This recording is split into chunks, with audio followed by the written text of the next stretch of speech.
유튜브 친구들 안녕, 인지웅입니다. 자, 오늘은 저번 영상을 보신 구독자분이 중국에서는 왜 방탄이나 블랙핑크 같이 약간 세계적인 아이돌들이 나올 수가 없는가에 대해서 한번 자세하게 좀 얘기를 해달라고 하셔가지고 이번 영상을 찍게 되었습니다.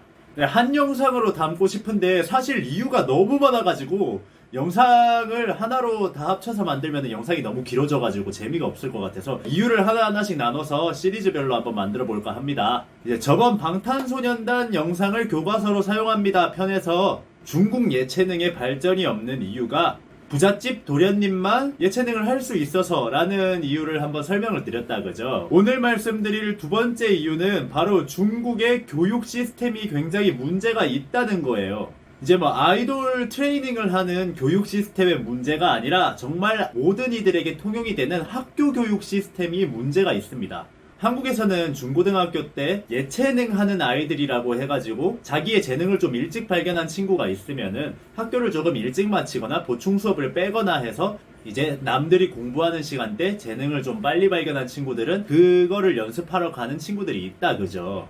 물론 저도 그 중에 한 명이었어요. 그리고 그 자기가 예체능 분야에서 뭐 오디션을 본다거나 대회를 나간다거나 이럴 상황이 생겨가지고 공문을 받아오면 학교에서 공가로 그날 학교를 빼주기도 합니다. 그런데 일단 중국은 그런 거 자체가 없어요. 이거는 제가 이제 중국에서 아이돌 트레이닝을 하면서 정말 너무 어이가 없다고 느낀 일들 중에 하나인데, 저희 회사의 아이돌 연습생들은 모두 다 중학생이나 고등학생들이에요. 그러다 보니까 고등학교 때 데뷔를 하는 친구들도 당연히 있겠죠? 그러면 데뷔를 했으면 활동을 해야 될 거 아니에요. 아이돌이 되면은 방송 활동뿐만이 아니라 자잘한 행사들도 열심히 뛰러 다녀야 됩니다. 본인들을 알려야 되니까요. 회사에서는 당연히 키운 만큼 수익도 얻어야 되고요. 만약에 행사가 저녁 6시에 있다 이러면은 아이돌끼리 다 모여서 화장하고 뭐 옷 맞춰 입고 연습 한번 해보고 그까지 출발하고 도착하고 뭐 이러는 시간까지 다치면은 점심 먹고 바로 준비를 해야 돼요. 그런데 회사에서 애가 행사를 띄워야 되니까 오늘 학교를 좀 일찍 맞춰주세요 하고 공문을 학교로 띄워도 학교에서 애를 안 보내줘요. 학교에서 말하기는 애가 연예인이건 말건 우리는 학교에 시스템이 있다. 이 친구 한 명 때문에 우리 학교의 분위기를 망칠 수 없으니 행사를 하든 뭘 할 거면은 학교를 마치고 가라. 이렇게 말을 하는 겁니다. 이렇게 학교의 모든 시스템이 공부하는 친구들에게만 맞춰져 있어요. 마치 한국의 한 80년대, 90년대 초 이럴 때 교육 같다고 생각이 듭니다. 융통성이 전혀 없어요. 그리고 예체능 하는 사람들을 철저하게 무시를 하는 게 눈에 딱 보입니다. 아니 이미 아이돌로 데뷔를 해서 활동을 하고 있는데 학생인 친구들은 주말에밖에 활동을 못해요. 평일에는 학교에 가야 되니까요. 결국에 그 행사는 이제 성인인 친구들만 데리고 가서 행사를 하고 고등학생 멤버들은 그 행사에 참여를 하지 못했어요. 그래서 행사비도 원래 계약이랑 달라져 버려가지고 반토막이 나버렸고요. 이제 데뷔를 한 친구들도 이런 취급을 받는데 데뷔를 아직 하지 못한 연습생을 하고 있는 친구들은 더 심한 일이 너무 많아요. 이제 예술 학교를 다니지 않고 일반 학교를 다니다가 연습생이 된 친구들은 학교 내에서 얘가 이미 어디 뭐 소속사 연습생이다 라고 이미 소문이 다 나 있고 선생님들이 너 같은 애들 때문에 학교 애들이 공부를 하지 않지 않느냐, 너가 학교의 분위기를 망치고 있다 라면서 대놓고 왕따를 주도해서 하는 경우가 있어요. 저희 회사 그 연습생 친구가 울면서 저한테 상담을 했던 내용이에요. 그리고 다른 경우도 있는데 어느 날 이제 수업을 하는데 어떤 친구 하나가 다리를 좀 절면서 춤을 제대로 추지를 못하는 거예요. 그래서 왜 그러니? 하고 물어봤죠. 그러니까 애가 하는 말이 오늘 아침에 늦잠을 자가지고 학교에 5분을 지각했는데 담임 선생님이 애들이 다 보는 곳 앞에서 네가 뭐 되는 거 같냐며 공부도 안 할 건데 지각까지 하냐고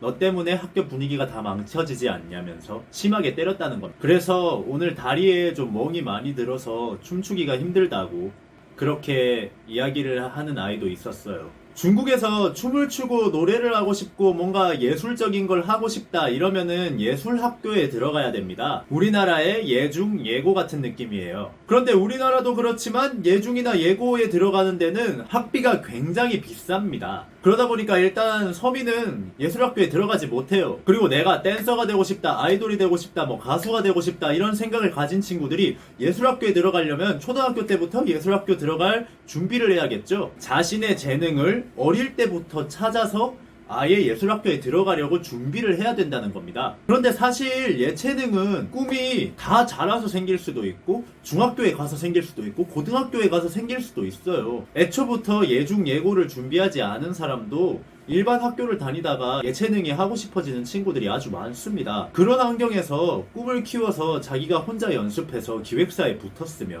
굉장히 칭찬을 해줄 일이죠. 하지만 중국의 공부를 중요시하는 일반 학교에서는 우리나라 8, 90년대처럼 아직도 그 노력을 한 친구들을 칭찬해주지는 못할 망정, 너네가 헛된 꿈을 꾸기 때문에 학교 분위기를 망친다, 너네 때문에 애들이 공부를 안 하면 어떡할 거냐, 이런 소리나 하고 있습니다.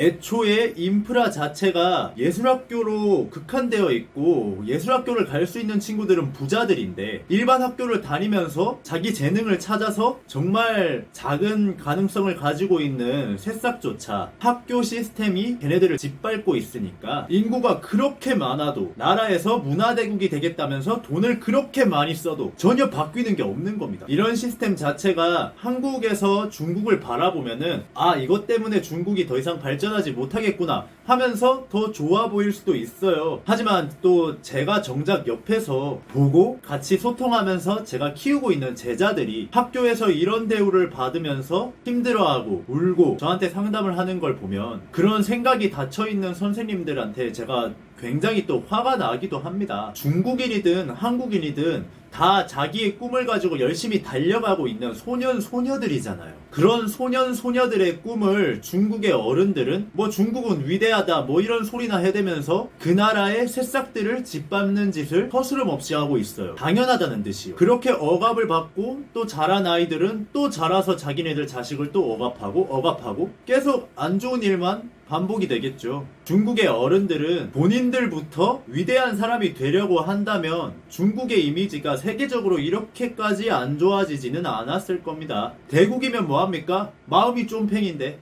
이런 창의성을 가지고 뭔가 새로운 걸 시도해보려고 하는 아이들을 다 획일화시키려고 하고 그 꿈을 짓밟는 어른들 때문에 중국에서는 절대 돈을 많이 쓰고 문화를 발전시킨다고 얘기를 하고 해도 한국의 문화 수준에 따라올 수가 없는 겁니다. 저번 영상에서도 말했지만 중국에서는 방탄소년단, 블랙핑크 절대 나올 수 없습니다. 이것들이 고쳐지지 않는다면요. 지금까지 인지웅이었습니다.